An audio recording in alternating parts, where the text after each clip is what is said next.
आज के इस दृश्य में हम सभी देख रहे हैं बाबा बैजनाथ धाम के बाबा बैजनाथ मंदिर का दृश्य और ये संध्या काल का दृश्य है। और देखिए कितना खूबसूरत दृश्य दिख रहा है बाबा मंदिर का। और श्रद्धालुओं की संख्या संध्या होने के बावजूद इतनी ज़्यादा है जो हम सभी देख रहे हैं। तो प्रायः संध्या में श्रृंगार पूजा के समय लोगों की भीड़ बढ़ जाया करती है।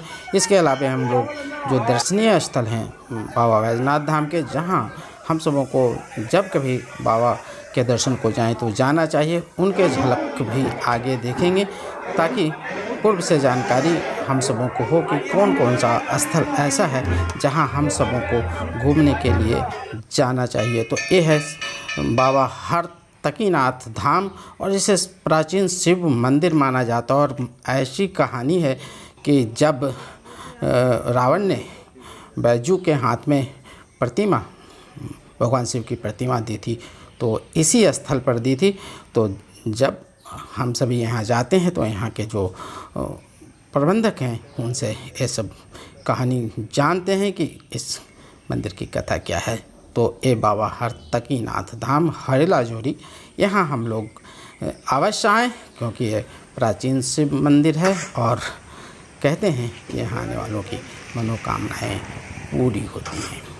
इसके पश्चात जो स्थल है वह है त्रिकुट पर्वत। हम सबों को त्रिकुट पर्वत भी आना चाहिए। हाँ, यहाँ रोपवे व्यवस्था थी और पिछले दिनों रोपवे में खराबी के कारण जो दुर्घटना हुई उसमें 4 लोगों की जान बचाई नहीं जा सकी।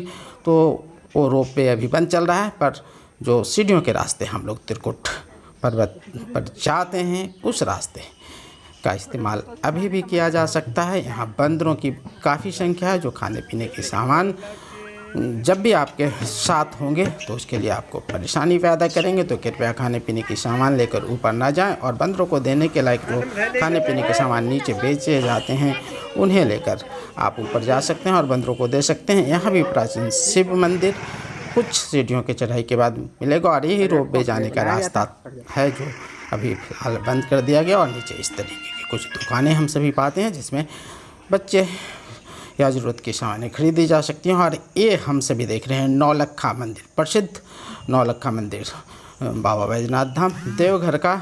और इसकी भी अपनी कहानी है और यहाँ जब हम सभी आते हैं तो जानकार हमें इसकी कहानी बताते हैं। तो जब कभी हम सभी देवघर बाबा के पूजन को, आराधना को यहाँ आएँ तो नौलखा मंदिर अवश्य ही घूमने आए और देखें कितना खूबसूरत है। जब बना था तब ये 9 लाख का था और बने हुए भी कितने वर्ष हो गए। 1932 में कहते हैं कि इसका निर्माण आरंभ हुआ था।